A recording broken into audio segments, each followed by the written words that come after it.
Watch right now on the Front News Project. Unique footage of a hellish battle. The Ukrainian armed forces wiped out an entire platoon of the Russian army. Tanks and BMPs are burning. Powerful strikes in southern Russia. 40 explosions in the seaports of Tuapse and Anapa. And this is just the beginning. And German Leopard tanks are burning the ground beneath the feet of the invaders in Donbass. Fiery, hot, and blazing footage from the front lines. Watch right now.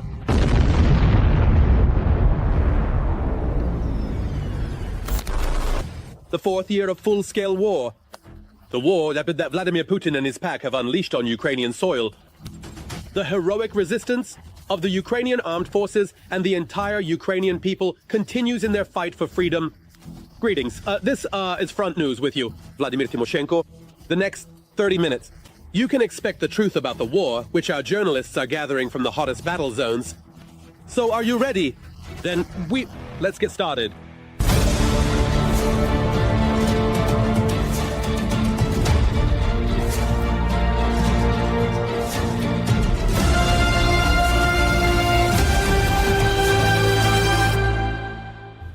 And we start right away with exclusive material. Unique footage of a real battle. A whole squad of Russian soldiers has been destroyed in Donbass. Well, in just a minute, you'll see it all. And at this time, it's very hot in the south of Russia. And as you understand, it's not about global warming, but about Ukrainian drones. About 40 strikes hit the seaport in Tuapse, Krasnodar Krai. Another 10 explosions have thundered in Anapa. In Sochi, they have even suspended the airport operations at this time. And it was also very hot this week in the temporarily occupied Crimea. As for Kursk region, there is information that the Russians will be advancing there soon. All in right now. We are completely and entirely all in right now in the Kupiansk direction.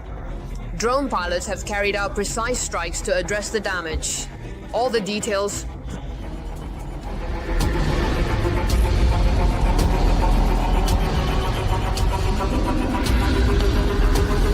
And this is already the Donetsk direction. Operators from the 3rd Special Operations Regiment destroyed an entire squad of Russian soldiers during a raid on an industrial complex.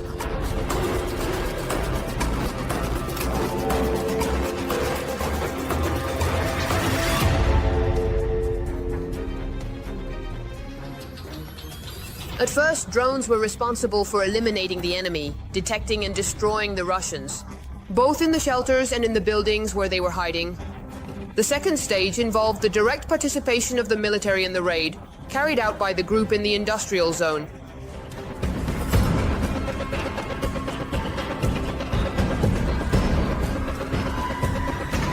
And here's another video, but practically nothing is left from the occupiers here.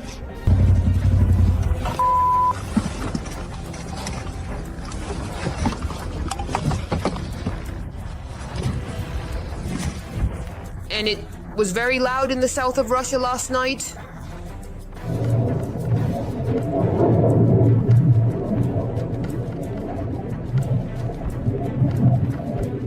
The Russians are howling that this was the largest drone attack. They even implemented a carpet plan at Sochi airport. Something's burning from the shells. My windows at home have blown out. That's it. Nothing is left. It's not funny, but look, in the yard. At least 10 explosions were heard in Anapa, and about 40 explosions were counted over the seaport in Tuapse, Krasnodar Krai. A fire has started there. Looks like they didn't shoot it down. Steps.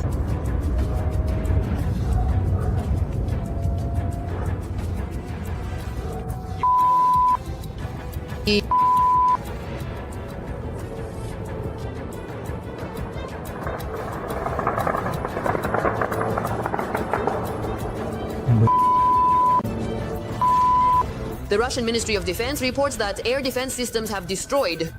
According to the statements of the head of the development management of the Ministry of Defense of Ukraine, the range of Ukrainian drones is up to 2,000 kilometers.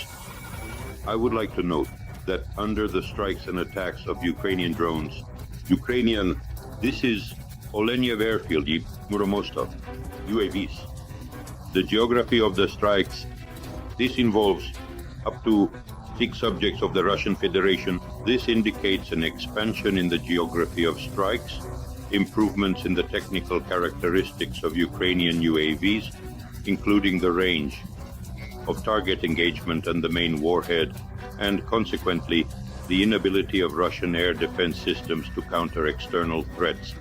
Meanwhile, in Kursk, Russian troops are unable to dislodge the Ukrainian armed forces from their territory. Day 4, so we won't go up any further. We can't get any further there. According to reports, the occupiers plan to encircle the entire Ukrainian foothold in the region. The main task of the Russians is to cut off the material and technical.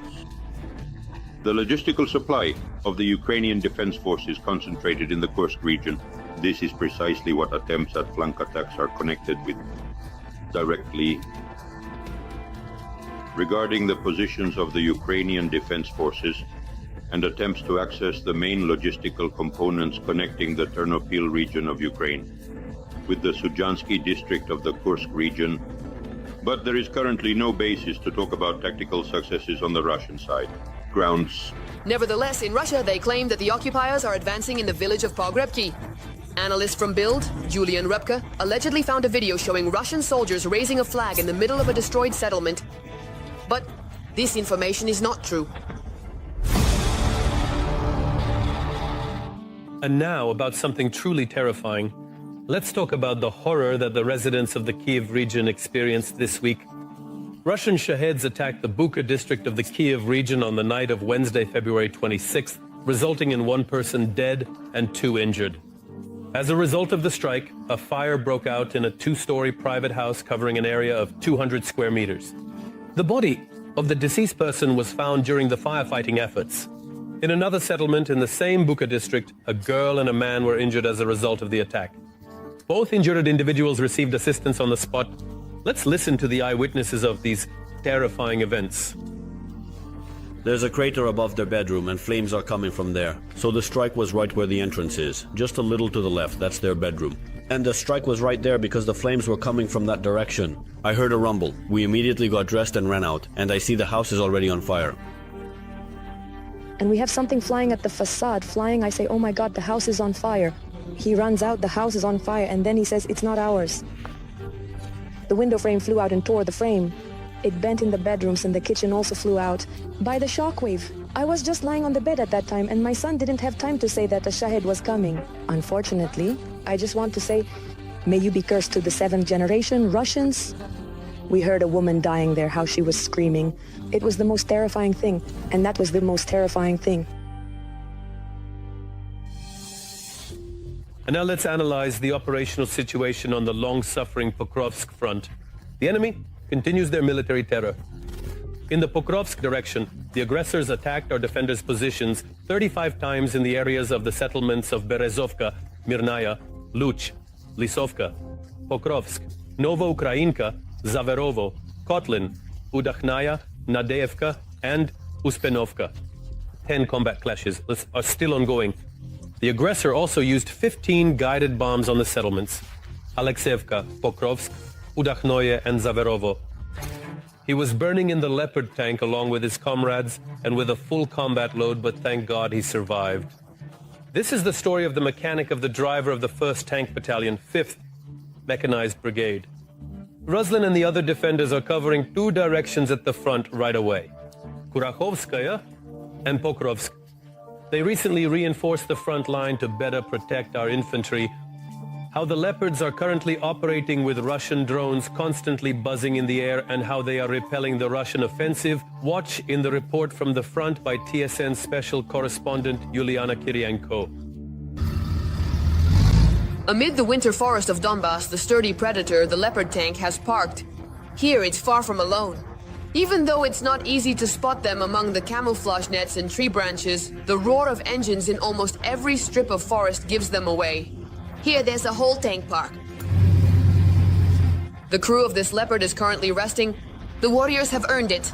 After they destroyed the Russian hideout almost up close, Tatar says that even though his Leopard doesn't really like the Donetsk mud, which can even jam the tracks, it still fires the cannon. Very accurately, that's what the enemy felt. Yes, of course they are afraid. Of course they are afraid, they run away, but what our Leopard takes is precision, accuracy, speed. If everything is set up correctly here, we can hit meter for meter. This armored vehicle demolished a building in the village of Sonsevka in the Kurakovsky direction, at a time when fighting was going on for this settlement. And although the village was already occupied, the Leopard crew saved our soldiers. They fired into the basement where the enemy was while our troops were above, which allowed our infantry to exit and clear the building. It was one of Tatar's first outings, and he didn't expect everything to go so well. The guy is only 23, but he transferred from conscription to a contract in a combat unit.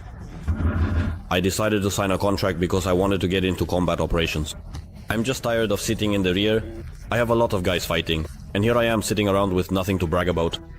The Leopards are covering 2 directions at once, Kharkiv and Pokrovsk, the hottest spots in the Donetsk region. Due to the invasion of Russian drones, the work of tank crews on the front line has become more complicated. Now they don't just hold positions, they act like emergency responders. We need to destroy the enemy's fortification when the artillery or our drones can't handle it. That's when they call for us. The modernization of the foreign Leopard in the Ukrainian way. Right now, the guys are stretching out a net. It's called a mangle here in the army, and it's used to cover the tank from enemy FPV drones. It's a very necessary thing when there are so many enemy drones here, in the area near Kharkiv. But that doesn't always protect, says Ruslan. He was burning in the tank with a full ammunition load along with the crew, and there were 3 more brothers with him. There was the first hit right in front of me, but the shockwave knocked my hands off the steering wheel. Here in the video, you can see how the Leopard is on fire. A Russian drone hit it in battle. It pierced through the protective net and armor. I destroyed the electronic warfare system and even the radio station. We're going left, turn around, buddy, turn around. Without communication, in a burning Leopard, Ruslan started to save the vehicle and his brothers. You have so much adrenaline pumping that you don't even think about it. Just as long as we make it there and that everyone in the crew is okay. And nothing blew up there. We arrived and they immediately greeted us, put out the fire, and the medics came to check us. Here in these frames are the aftermath of the fire. The Leopard is currently under repair. The crew has moved to another Panzer and is currently heading to duty. After all, in the Kharkiv direction, the enemy is preparing an offensive near Constantinople to cut off the road from Donetsk to Zaporizhzhia and push our units out of the surroundings of Kharkiv.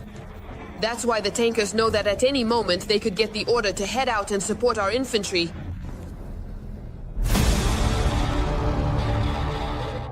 And now let's move to the Toretsk front. The Russian world continues to destroy, kill, and maim here as well. In the Toretsk direction, the enemy attacked our troops' positions 8 times in the areas of Krimsky and Toretsk. 4 clashes are still ongoing. In addition, the settlement of Konstantinivka was subjected to airstrikes with guided Datsa bombs. And this battle lasted a hellish 6 hours. The armed forces of Ukraine have destroyed an entire column of the Russian army. Enemy armored personnel carriers and tanks are burning, and the infantry has been wiped out. Some of Putin's soldiers had to be smoked out of their trenches. In a minute, you'll see how it ended. But that's far from all the bad news for Putin and his military leaders. The armed forces of Ukraine are accumulating military equipment at the border with the Bryansk region. At least that's what Russian telegram channels are reporting. Drones are also attacking Bryansk. The local governor, by the way, recorded a frantic address to the residents. And here's another matter. The Ryazan oil refinery, after a drone attack on the night of Monday, February 24th, completely halted operations. And this, just for a second, is Rosneft's largest oil refinery. You can imagine what a resounding slap in the face this is for Putin. All the details are in the story.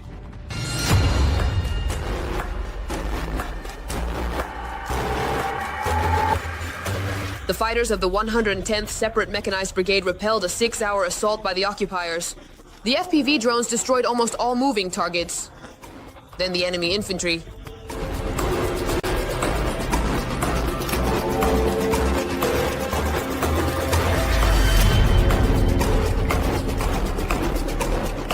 And here, the fighters from the same brigade are wiping out 2 columns of the enemy from Ukrainian land.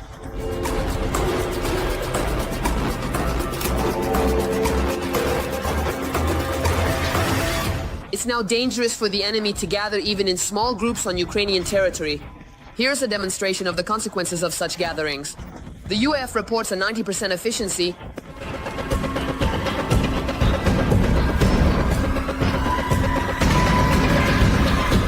Four BMPs and a tank down, as well as 1 truck. They were destroyed while trying to break through the defense in the Kharkiv region.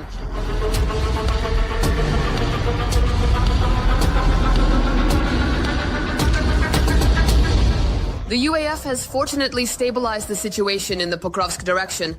Yes, the situation here is complicated, but it's under control.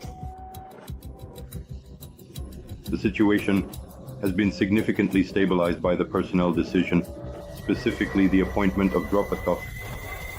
No further advances by the occupiers are being recorded deep into Ukrainian territory.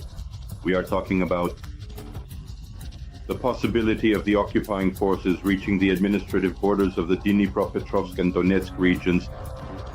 At the moment in the Pokrovsk direction, the nature of the combat actions is concentrated in the area of Peshchena Kotlina, and accordingly it was successful. The enemy had an unsuccessful night even on their own territory. After the third drone attack this month, the Ryazan oil refinery has completely ceased operations, reports Reuters, citing 3 sources. Due to the drone attack, the governor of the Bryansk region, Alexander Bogomaz, addressed the public and asked them to follow the necessary safety measures. Let's remember, just recently, the Russians were worried about a possible breakthrough by the UAF in Bryansk and a repeat of the Kursk scenario. And in the Kursk region, things aren't going very well for the Russians either. The Russian armed forces can't seem to drive the UAF out of the Kursk region. And according to analysts' forecasts, they will most likely attempt to encircle the entire Ukrainian foothold in the region. As a result of fierce fighting in the area of Malalaknia, the Russian occupiers suffered heavy losses in personnel and equipment. We are talking about the 155th Marine Brigade, namely about the unsuccessful assault on the positions of the armed forces of Ukraine. When the tank columns of the Russian occupiers tried to break through the positions of the armed forces of Ukraine under red banners, we are talking about the possibility of directly establishing control over the logistics component of the Ukrainian defense forces. These are supplies of ammunition, the rotation of personnel, specifically regarding the wounded from the Kursk region. We're talking about the Sudzhinsky district, which is under the control of the Ukrainian defense forces in the Tomska region. Opinion leaders are urging Ukrainians to support the armed forces of Ukraine and to rely solely on their army.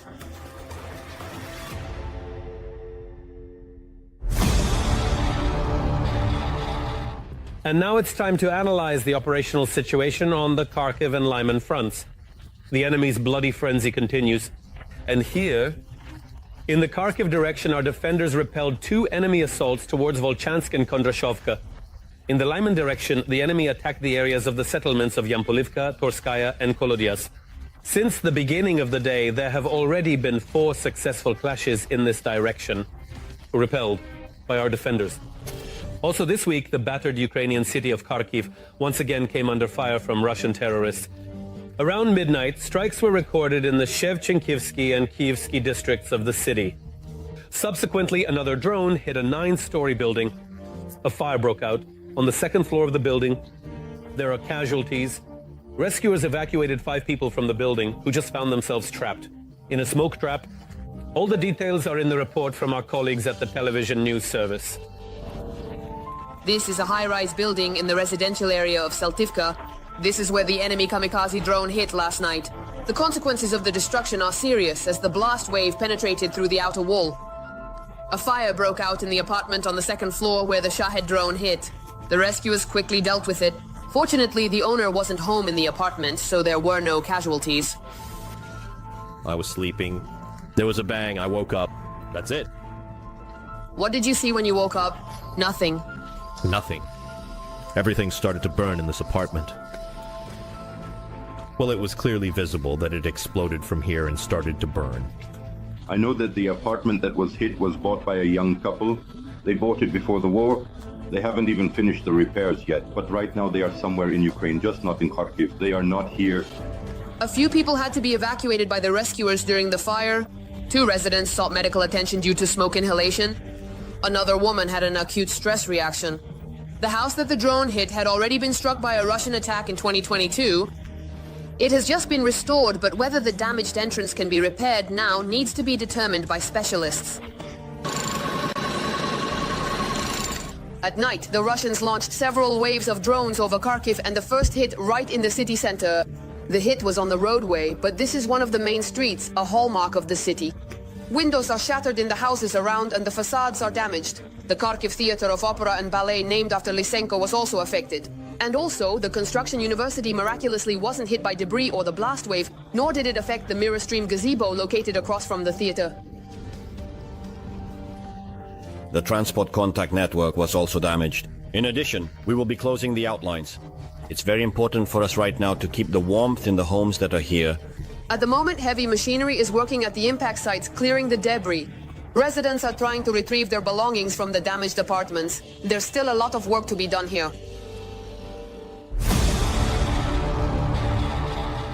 And right now, let's analyze the situation in the Kramatorsk direction of the front.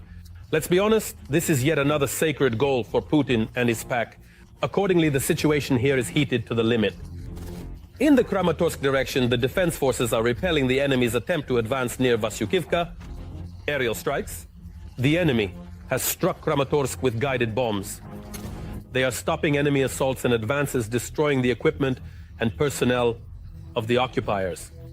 Now let's move to the Zaporizhzhia direction. The Russians cannot hide from the fire of the artillerymen of the separate 204th Battalion, which has been operating in the Donetsk region lately, and now under the leadership of the Bakhmut, which they are destroying the invaders in the area of responsibility. 65th Brigade, Great Lug. I saw Pushkare's work live, Tira Oves. Let's take a look. Shot. This is combat work. The D-20 howitzer crew under the command of 22-year-old Iskra. We just destroyed the occupiers' mortar. We are destroying the enemy's firepower that is trying to inflict damage on our infantry. Also the takeoff points. We're destroying possible footholds for the enemy's advance. At the age of 19, at the beginning of a full-scale invasion, Iskra joined the army. At first she was in the infantry and then she became a sniper. And now she commands an artillery platoon, even though her parents tried to dissuade her from serving in the armed forces of Ukraine. We were nervous at first. We were worried at first, but then we had to accept it. We went at the same time with some family members. I won't specify who and how. Before the rotation to the Zaporizhzhia direction last fall near Velika Novosilka, the artillerymen of the 204th Battalion managed to stop 89 Russian assaults. Under the command of the 241st Separate Brigade of Territorial Defense, the artillery group destroyed this column. It was indeed a mechanized assault that was planned to break through the front line. So there was a large number of personnel who were supposed to parachute in and start carrying out assault actions. We had 2 months of continuous assaults. It was incredibly difficult, both psychologically and morally. In the Zaporizhzhia direction, thanks to the competent actions of the defense forces, the situation here is quite stable. But there is a lot of tension, because when there is a stable section of the front, you need to understand that there is always a high risk of assault actions in that area. 80% of the enemy's losses are inflicted by joint fire support. The gods of war are equipped with different types of artillery. However, as the Bakhmut witch says, it's not so much the weapon that matters, but the people who know how to use it. You can compare artillery to, well, everyone has seen Game of Thrones. I have 3 dragons, and now I actually have even more. And the power of fire, the strength of fire, and let's say the military achievements made by artillery units are very important and have a serious impact during combat operations.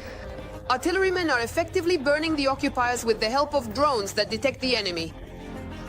This is so that we can more effectively use our artillery to hit the enemy and prevent them, the breakthrough of our defense line. Because it's during the night that the greatest accumulation and movement of personnel occurs. The whole family, mom and the 2 brothers of the Bakhmut witch, are also at the front now. At home, her 8-year-old son is waiting for her, whom she has seen for only 2 weeks in the 3 years of full-scale invasion. It's quite hard to be so far away from my child. But I see that he has already become independent. He has become a little patriot, and at just 5 years old, he consciously decided, I will never speak Russian again. At the moment, says the artillerywoman, the army, we need motivated young warriors who can bring new vision, strategies, and overcome the enemy. Of course, we also need ammunition to speed up the clearing of Ukrainian land from Russian invaders.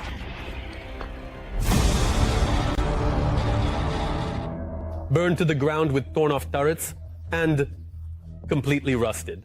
This is exactly how the armored vehicles look today, the ones the Russians used to reach the outskirts of Kyiv 3 years ago. Today, the enemy is not advancing with numerous armored vehicles. When it came to the assault, he became more cautious, but then in 2022, it wasn't like that, and he was very surprised by the unwelcoming reception. Chronicle of the advance on Kyiv region. Next, in the report from our colleagues at TSN. The Russians advanced in large columns like this one, which stretched for kilometers along the Zhytomyr highway. The occupiers were already forming into neat rows, hoping to solemnly enter Kyiv. But the only celebration was the fire from the burning Russian columns. It was right here on the Zhytomyr highway behind me, under this bridge, that a Russian self-propelled gun was burned, and a little further, half a kilometer armored vehicles.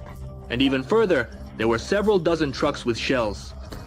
This is how the Bayraktars operated. This is how the artillery of Kyiv's defenders worked, not just here, but also in the Brovary direction. There were a lot of losses. The rights are royal. They fell into an ambush. The regiment commander was killed. Something similar awaited the Russians on the roads leading from Chernobyl towards Kazarovichi, Hostomel, and Bucha. Although it may seem from my words that everything came easily to us, it didn't. In reality, the Russians had an overwhelming amount of manpower, an overwhelming amount of weapons. They outnumbered us significantly in many ways, and that was very good. Trained units, as the military later explained. We had to quickly secure the heights along the roads, railways, and riverbanks, and blow up all the crossings over them. This is what the bridge over the Irpin River towards the city of Kyiv looks like now. The river floodplain is now filled with debris. Single shots can be heard, as well as periodic explosions. Often right near the blown-up crossings or when trying to cross our rivers in other places, the Russians were hit by Ukrainian artillery. Well, it was as if they were zombified, appearing there again and again, trying to move forward. One such example is the battle for Moshun, a small village on the outskirts of Kyiv. It was the site of some of the fiercest fighting. Not a single one of the 500 buildings survived. Unable to win in battle, the Russians began mass harassment, torture, and killings of the civilian population. These footage was taken after the liberation of Kyiv region in Bucha. Eyewitnesses said that for the Russians it was like a game, shooting without reason. A man is riding a bicycle, an elderly man. Even if he has a big lens, he can see that there's nothing here. This person is carrying potatoes, and there was a person lying here. In Bucha alone, 637 bodies of murdered civilians were found. Of these, dozens are children, the prosecutor's office says, and about 1,000 people were killed in the region. Let them be hit by a machine gun. Most likely. A person... This is a volunteer's car from Bucha which was trying to evacuate people. And there were 2 women and a girl in the car with her. Everyone died. This turned into a mass shooting of civilian cars. The shootings of people in basements or those who were trying to evacuate, even through the so-called green corridors agreed upon by the Russians. But it couldn't go on like this forever. Ukrainian military forces, including the armed forces, territorial defense, and National Guard, as well as border guards and volunteer battalions, gradually went on the offensive in all directions. Moshchun, Irpin, Brovary, and dozens of other villages and towns, and finally, the Chernobyl exclusion zone and Slavotik, where the enemy made their last attempts to establish a foothold. At the end of March, the Russians were not just pushed out of the Kyiv region. Ukrainian defenders inflicted incredible losses on them. Moreover, they forced him to run away and showed that, what if we defended Kyiv? We will defend Ukraine too. That's all for today, but very soon on the Front News program. New, unique materials from our journalists from the hottest spots of the war, gathered so that you know the truth. This was Vladimir Timoshenko. Take care of yourself and your loved ones.